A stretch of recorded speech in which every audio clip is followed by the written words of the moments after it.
안녕하세요. 경건의 시간 나누려고 합니다. 오늘은 그래도 해가 밝을 때 찍어서 좋습니다.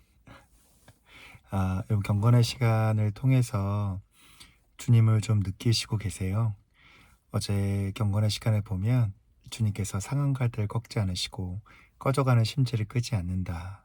심판에서 이길 때까지 한다라는 말씀이 있는데 이사야서의 원어를 찾아보면 심판에서 이길 때까지 한다는 건 뭐냐면 하나님의 공의와 사랑을 회복한다는 뜻입니다. 그래서 바로 다음에 나온 구절이 뭐냐면 그때 귀신 들려 눈 멀고 말 못하는 사람을 데리고 왔거늘 예수께서 고쳐주심에 그 말 못하는 사람이 말하여 보게 된지라. 이렇게 연약한 자가 강해지고 죽은 자가 살아나고 하나님의 법칙대로 약한 자가 강해지고 강한 자는 겸손해지고 이런 모든 세계를 하나님의 심판이 이르렀다라고 얘기합니다. 오늘 말씀에 보면 예수님이 귀신을 쫓아내십니다. 그리고 사람을 고쳐주셨는데 그걸 보고 있던 바리새인들이 뭐라고 하냐면 그거 봐, 내가 그럴 줄 알았어. 예수님은 귀신의 왕이야. 야, 너희 속고 있는 거야. 예수님이 귀신의 왕이니까 귀신들이 예수님 말 듣는 거야 라고 말합니다. 이게 대표적인 신성 모독입니다. 예수님은 귀신의 왕이 아니시죠. 모든 것의 왕 되십니다. 그런데 바리새인들은 이렇게 예수님을 모함하고 모독했습니다. 더 가슴 아픈 일이 또 뒤에 나옵니다. 이 사람들이 귀신 쫓아냈어요? 바리새인과 서기관들이 나와서 귀신 쫓아냈어요. 더 큰 표적을 보여줘요. 더 큰 거 보여줘 라고 하니까 예수님께서 말씀하십니다. 귀신을 쫓아냈는데 그 귀신이 돌아다니다가 다시 들어올 수 있다. 여기 성경에 되게 재밌는 표현 하나 있습니다. 혹시 맞추시면 저한테 꼭 개톡 좀 주십시오. 제가 아직 드릴 수 있는 커피 쿠폰이 많이 있습니다. 여기 보면 귀신들이 나간 다음에 더러운 귀신이 사람들에게서 나갔을 때 물 없는 곳으로 다니며 쉬기를 구하되 쉴 곳을 얻지 못했다고 합니다. 이거 귀신이 왜 물을 싫어할까요? 성경에 보면 귀신이 쫓아내진 다음에 물을 피했다고 합니다. 짜잔! 왜 물을 피할까요? 성경에 이 귀신들은요, 예수님이 무서워서 나간 겁니다. 이 개인의 영성으로 나간 게 아닙니다. 주님이 얼마나 고민되실 것 같으세요? 예수님은 언제든지 나를 낫게 하실 수 있습니다. 근데 내 안에 진짜 예수님이 분명하지 않는다면 나는 더 망가질 수 있습니다. 예수님이 처음에 귀신을 쫓아내준 다음에 그 다음에 내가 강해져야 되는데 내가 예수님을 잘 믿지 못하면 오히려 더 큰 화를 당할 수도 있습니다.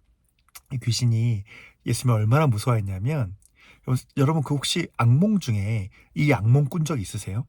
진짜 무서운 악몽 베스트 1 제가 꾼 것 중에 제가 물 밑에 가둬져 있는 겁니다. 물 밑에 바다 밑에 가둬져 있어서 영원히 거기서 사는 겁니다. 전 이게 지옥에 대한 묵상을 할 때 큰 도움이 됩니다. 생각만 해도 무섭지 않나요? 캄캄한 바닷속에 갇혀져서 숨도 못 쉬고 계속 영원히 사는 겁니다. 귀신들이 왜 물을 싫어할까요? 예수님이 거라사 광인 사건 때 그 많은 귀신들을 물속에 가둬버립니다. 돼지떼에 들어간 귀신들이 물속에 가둬집니다. 이게 그 무적행에 가두는 그 어원을 갖고 있습니다. 그래서 귀신들은 예수만 보면은 나를 또 물에 가두려나 보다. 도망가야지. 물만 봐도 싫어합니다. 물만 봐도. 그래서 물귀신이 있나 봐요. 물속에 안 들어가고. 그런데 이렇게 사람들은요, 예수님이 귀신을 고쳐줘도 더 망가지고, 귀신을 고쳐주면 귀신의 왕이라고 그러고, 귀신을 고쳐주면 더 신기한 것도 해봐 라고 말해서 예수님을 진짜 슬프게 했는데, 오늘 말씀 마지막에 보면 이런 기적을 행하지 않았는데도 예수님과 함께하면서 온갖 고난과 어려움을 겪었는데도 예수님을 가족처럼 생각하며 따르던 그 제자들이 있었습니다. 예수님 마음이 어떨 것 같으세요? 생각해 보세요.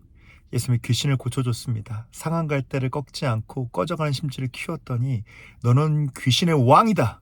그리고 신기하네. 더 해봐. 신기한 거 더 해봐. 라는 그 사람들을 보면서 예수님은 어떤 절망감이 들었을까요? 그래, 고쳐주고 싶죠?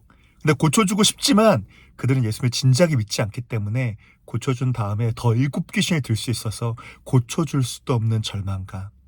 근데 그 예수님 곁에 아무것도 고쳐주지 않았는데 이런 기이한 일이 없어도 자기에게 영생을 주었다라는 것으로 나는 육신의 질병은 없었지만 죄의 종이었는데 이제는 의의 종이 되었다란 그 하나만으로 모든 고난과 어려움을 각오하고 예수님을 따르는 제자들을 봤을 때 예수님 마음이 어떠셨을까요? 예수님은 그런 제자를 가족보다 더 가족으로 여기셨습니다. 오해하지 마십시오. 가족을 배척하는 것이 아닙니다.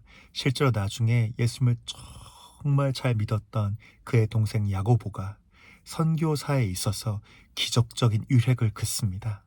그가 교회의 기둥이었습니다. 예수님의 동생이었던 야고보. 가족을 배척하는 것이 아니라 가족에다 진짜 가족이 더해진 개념입니다. 저도 제가 예수님께 이런 기쁨을 드리고 싶습니다. 진짜 저는 죄의 종에서 의의 종으로 영원한 지옥에서 영원한 빛의 자녀로 영원한 생명 얻게 됐습니다. 이거 하나면 저는 됩니다.